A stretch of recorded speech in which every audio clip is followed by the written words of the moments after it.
a mode of passion and ignorance. So we see that's also related to Krishna, is his energy. People are under the influence of passion and ignorance, controlled by those modes. And we're also controlled to some extent by those modes. Krishna consciousness is to try to release us from that control by utilizing whatever modes are at our disposal, or so to speak, within our grasp, and trying to use them in Krishna's service, whatever it may be. Whether it's the ability to play music.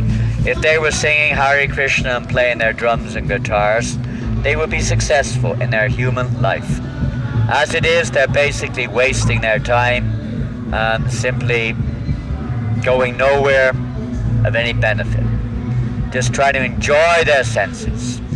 Krishna conscious means Krishnendriya, to try to satisfy Krishna's senses, God's senses, from whom we come.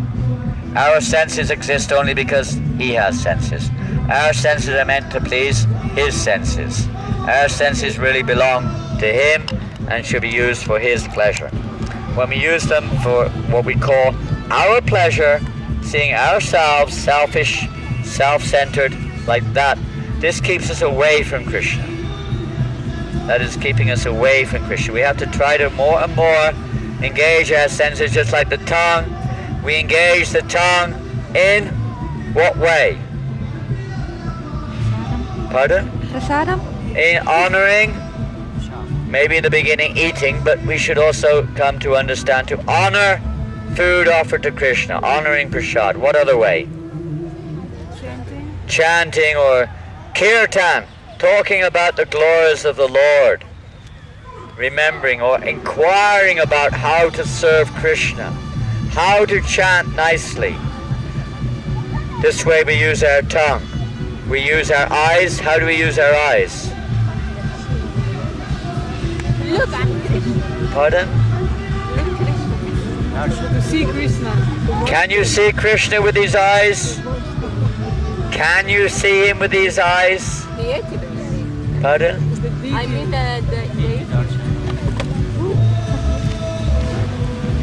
Yes, to some extent.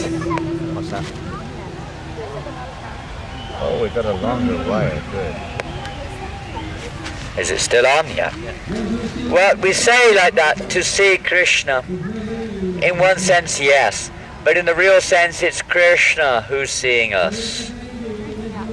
We're trying. We want to see Krishna. But it's actually Krishna who is seeing that we're trying to see him. We like to see the beautiful pictures of Krishna.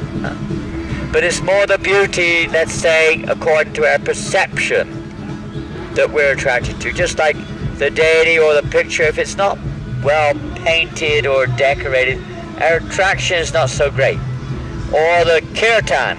If the kirtan is rather unmusical and the instruments are all out of tune and so on, we're not so attracted. Or if the prasadam is just not quite well cooked, it's raw rice and burnt dal and, sabji with, more salt and pepper in it than sabji, and the halava had no sugar in it, and somebody put salt in the sweet rice, and the gulaps, they put citric acid in the juice instead of sugar, and what else can you think of? All kinds of things wrong, and the puris are like uncooked, they're like solid dough. You will probably not be very attracted, right? Like that, we're attracted to this kind of mix, or let's say how it's presented through the material energy. Naturally, then that attracts our senses. But still, this helps us to slowly, at least, become attracted to Krishna. We decorate the deities very beautifully, and make the altar very beautiful, and make the temple very beautiful, and make the prasadam very delicious. Otherwise, we will not be easily attracted. We don't have a spontaneous attraction towards Krishna. We're still attracted to the sense objects. So to some extent, that has to be there in Krishna consciousness. Happy, joyful, dancing, singing, musical instruments, nice prasadam, beautiful festivals and so on, like that. But ultimately, our attraction for Krishna has to be unconditional. How to come to unconditional devotional service? This is one inquiry we can make from where we are now to the perfectional stage, where we'll serve Krishna no matter what. Even if you put me in a bag, with an airtight bag, suffering non-stop, I'll still love you, Krishna.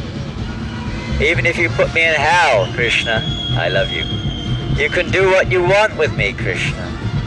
Maybe at the moment we don't feel quite like that. And if things don't go very well, we say, why is Krishna putting me in this situation? I'm chanting Hare Krishna, I'm trying to serve Krishna, and now I'm suffering. Why? Why? We have sometimes these questions.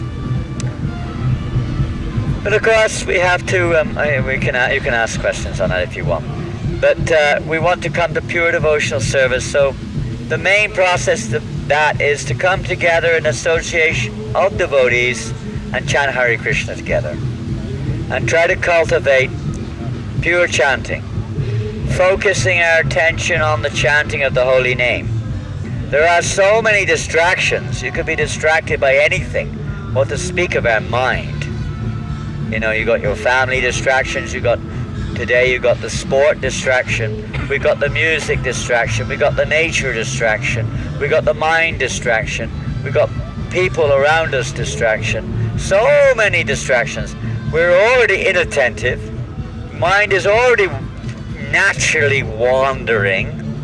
Very hard. Can you imagine the difference? Imagine this is the forest of Naimisharanya. That is the forest in India where the Srimad Bhagavatam was spoken. It is a beautiful forest. 88,000 sages were sat there listening to the Bhagavatam.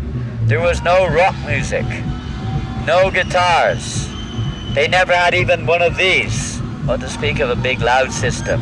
They all heard with rapt attention what was being spoken, very carefully. They had no disturbance in their minds like we do. Our mind is very hard to control. More difficult to control than the what? The raging wind.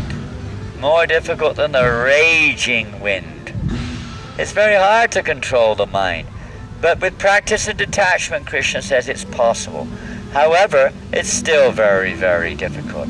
So the idea is to engage in so many ways, engage the mind, engage the senses in a way that they will become purified in relationship with Krishna. In the beginning, it's like a little trick almost. Prabhupada said, I tricked you. He said that one time. He said, I told you Krishna consciousness is very easy.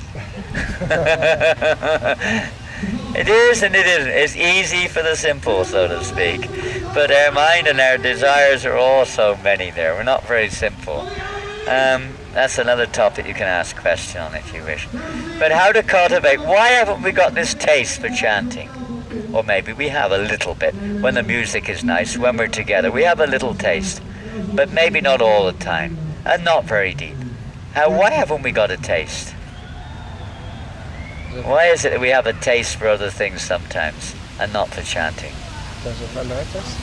Anarthas. The various kinds of anarthas are there. Anartha means unwanted, or let's say desires separate from Krishna.